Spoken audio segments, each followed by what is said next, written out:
বস্তিবাসীদের জন্য ভাড়া ভিত্তিক ফ্ল্যাট নির্মাণ করে দিচ্ছি। যে বস্তিতে যে ভাড়ায় থাকে সেরকমই ভাড়া দিতে হবে, কিন্তু থাকবে তারা ফ্ল্যাটে।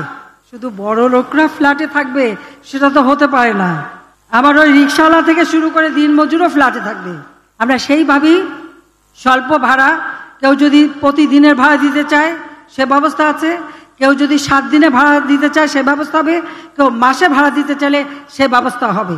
সেইভাবেই আমরা ইতিমধ্যে 300 পরিবার তুলেছি। আস্তে আস্তে আমরা ঢাকায় কোনো বস্তি, ওই কাঁচা বস্তি, অস্বাস্থ্যকর অসুস্থ পরিবেশ থাকবে না, সুন্দর পরিবেশে সবাই বসবাস করবে, সেইভাবে করে দেব। সেই পদক্ষেপও আমরা নিয়েছি। মানুষের কল্যাণেই কাজ করা, এটাই আমাদের লক্ষ্য। সেই লক্ষ্য নিয়েই আমরা কাজ করি। আপনারা ভোট দিয়ে নির্বাচিত করেছেন, আপনাদের প্রতি আমাদের কৃতজ্ঞতা জানিয়ে বলবো, আজকে অনেক বস্তিবাসী আছে। আপনারা জানেন যে আমি সিদ্ধান্ত নিয়েছি 2020 সালে যখন মুজিব বর্ষ আমরা উদযাপন করি, তখন কোভিড-19,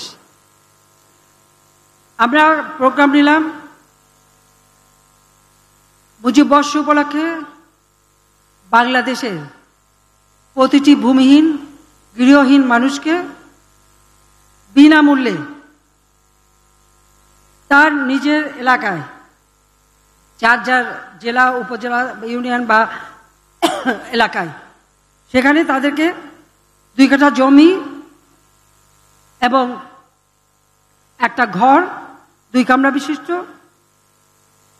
একটু বসার জায়গা, একটা পাকের ঘর, টয়লেট, ওয়াশরুম আর সুপেয় পানির ব্যবস্থা, বিদ্যুতের ব্যবস্থা সেইভাবে করে দেব। খাস জমি যেখানে পাওয়া যায় সেখানে খাস জমি, আর যেখানে খাস জমি পাওয়া যাবে না সেখানে আমি আরেকটা ফান্ড তৈরি করেছি।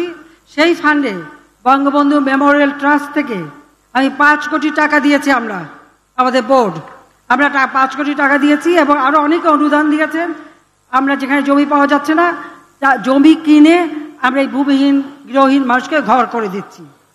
ঢাকা শহরে বস্তিবাসী অনেকেই নানা কারণে এখানে বস্তিতে আসে। কেউ যদি নিজের জায়গায় ফিরে যেতে চায়, যদি তার নিজের ভিটা মাটি থাকে, সেখানে বিনা পয়সায় ঘর তৈরি করে দেব, তাকে ঋণের ব্যবস্থা করব, জীবন জীবিকার ব্যবস্থা করে দেব, ছেলে মেয়েদের পড়ার ব্যবস্থা করে দেব। আর যার কিছু নেই তার জন্য এই আশ্রয় প্রকল্পে ঘর তৈরি করে দেব। শহরের এই কষ্টকর জীবন না পালন করে নিজের বাড়িতে ফিরে যেতে পারবে এবং সুন্দরভাবে বাঁচতে পারবে। ঘরে ফেরা কর্মসূচি নিয়েছি, সেটা আমরা করব। আমাদের যুব সমাজ লেখাপড়া শেখার পরে কাজ পায় না, আমরা স্টার্ট আপ প্রোগ্রাম, সেখানে যারা কম্পিউটার শিখবে, ভালো ডিজিটাল সিস্টেম শিখবে, তারা ছাড়াও অন্য সকলেই সেখানে এই ব্যবসা বাণিজ্য করতে পারবেন।